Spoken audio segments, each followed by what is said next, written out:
I conduct my life, my personal life, my private life, my business life.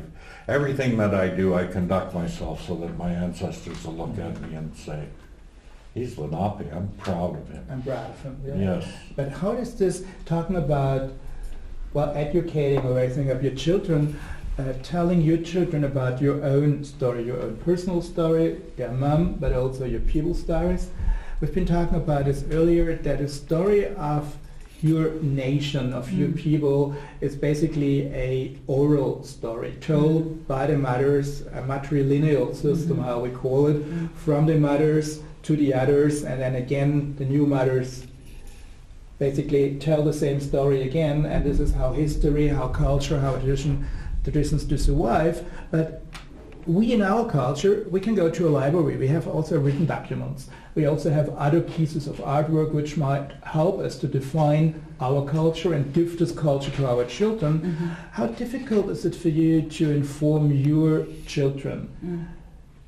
Only being able to basically, well, step back into oral culture, oral history. It's a little bit challenging, as I said, because of our experience with the residential school. I can't emphasize enough the impact that regime, that system had on Indigenous people, on my community. What happened was these children were taken away from their parents. They were told not to speak the language, that the language was evil, that they would, they taught them, they indoctrinated them with the Christian faith, that they would burn in hell if they spoke the language. And then when those children came home to visit their families, sometimes only once a year, they didn't want to speak the language because they were confused. And so that was the beginning of the disconnect. Their parents and grandparents, stopped communicating in their way.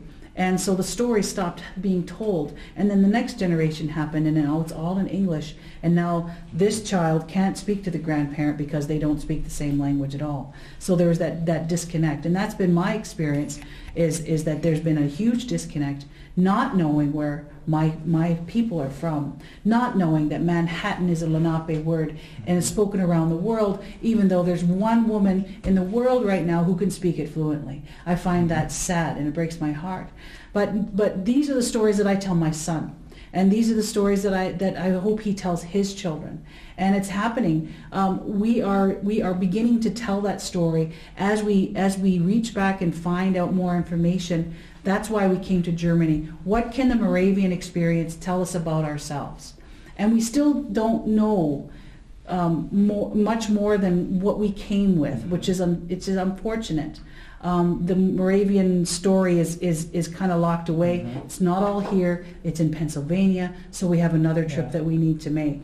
And we also have to realize that the missionaries wrote down our history, but they used their own lens, their own cultural experience to write these observations down. You and I both know as journalists, you cannot remove your biases. You cannot, just by writing something down from your view, you're imposing your experience on that.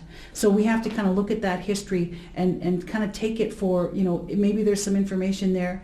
Maybe it's not quite what the missionary thought. Maybe we'll recognize something. We're still, researching that aspect itself. But oral history, sharing videos, telling stories, we still gather. We gather as community to tell stories. There was a time in our history where it was against the law. We could be thrown into jail if more than 5 people from our community gathered to have a meeting, because the government didn't want us talking together, to organize, to rise up, to say, that's enough, we're not going to take this anymore. So it was against the law to do that. So our people went and hid in the bush. We traveled deep into the forest and lit a small fire, and our like people spoke. Absolutely. Yeah. We spoke quietly, but we told stories. And these are stories that the one of the men that went to Sweden, he told me towards the end of his life about how he would go and sit when he was a boy to hear these stories being told. And we're doing that now, but but we're doing it out in the open. We have, we just recently had an event where we all gathered, and some of the men you saw in Susanna's film were there telling stories, and the laughter and the tears and all of that were there, and it's emotions are important. absolutely. Yeah. But it's an evolution. It's a journey, that it's going to take just to get there. Just one more question from my side for Werner, and one for you. Taking up what Sherry just said, I mean, what you've been telling us, that's a tremendous, superb effort you've been taking for the last 2-3 decades on working on that. And so, of course, as a journalist, but also with all the devotion that goes into that discovery of your own culture, you also have a special awareness, and you're able to talk about it, to define it, to speak out, and you're also emotional enough and honest enough to, just to take up your term, to open up your heart, to share all this with us. But now in, let's say, today's society, be it North America or Europe, Werner, where cultures simply collide and people from different cultures simply get together, all these individuals, all these groups do not have that background. They do not share that emotional experience. They never went through that discovery process. How can then communication between those various groups in our very diverse multicultural societies, which we all have today, how could that work out in order to prevent conflict? I would like to say, when we are looking at these cultural processes, it would be very interesting to see that in different ways, I would like to say, in your way, your culture was, for my understanding, destroyed. But in our culture, we have a kind of self-destruction. You have it also in some other cultures. You can describe how cultural traditions are destroyed by processes in these cultures. Yeah?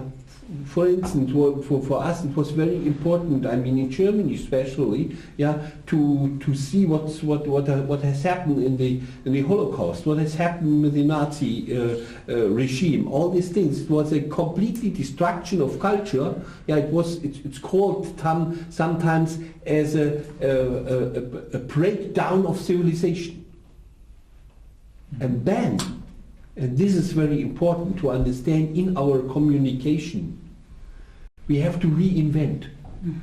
Otherwise we have no future. And we did since 60 years, I think, or 70 years, 60 years now, we are in this process of reinvention, and you are starting the reinvention as well for you, for your culture. The reasons or the causes for the destruction could be different. But otherwise, what does culture mean? What do we understand?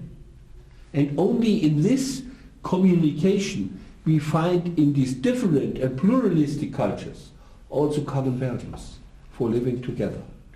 And that leads me to the final question from my side for this evening to you, Chief Peters. Having been over here in Germany, first of all, for the first time, and I think you got in on November 12th, if I remember correctly. So you also met many new cultures, traditions over here, things or ways how we do things compared to the way you do things. And you're still on this, trip of self-rediscovery. Could you share a bit with us your first impressions? The first impressions Of Germany, of being over here in Europe, and being on your own road of self-discovery, having in mind what Werner was just telling us. Yes. Because now you have another exposure to other cultures, even more than in your own history. Yeah. Well, I learned how to speak German. And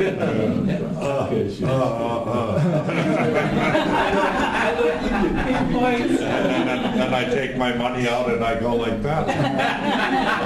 you learn to switch the lights off when you leave the hotel room. and I get everything I want. I think that's Which great. is perfect.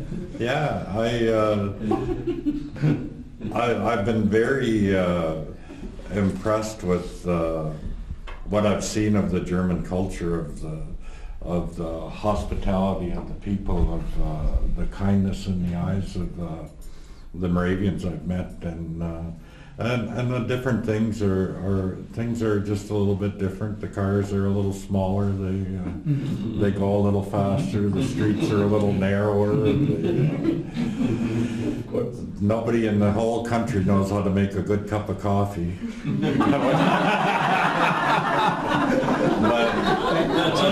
Taking like this, let's say, first experience as, let's call it as a tourist, Yes. and boil it down on what we've been talking about so far in a specific way. It just came up to my mind.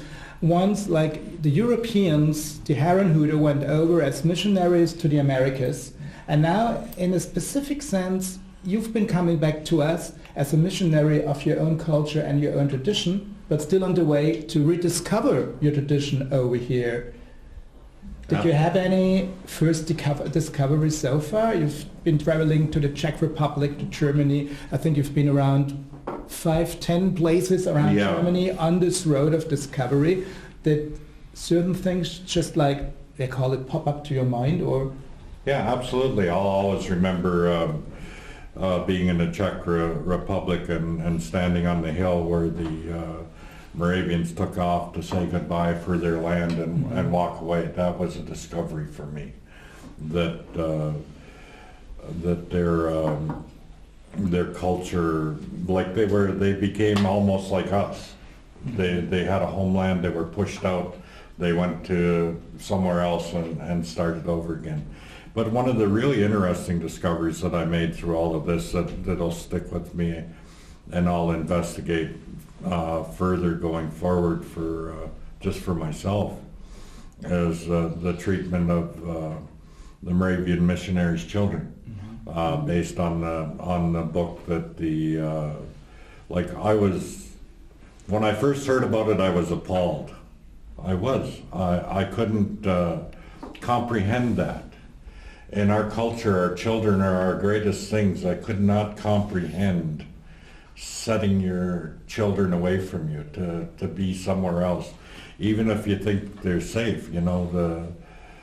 I really believe that the Creator, when you go to he goes to all the trouble of giving you this greatest gift of having this life that is a part of you that you're going to nurture and see through, and then you set them aside, and that just struck me, because our children were being taken away, and the parents didn't want them to go, and here were people that were, I honestly thought, to be honest, in my own mind, what kind of people would do that? How do you judge a culture? By how they treat their children. I mean, that's how I judge a culture. And my parents couldn't treat me like I was, treat me the best because they did the best they could, and that's what we do as parents. We do the best we could. And it still bothers me just to think about it. Maybe I empathize too much with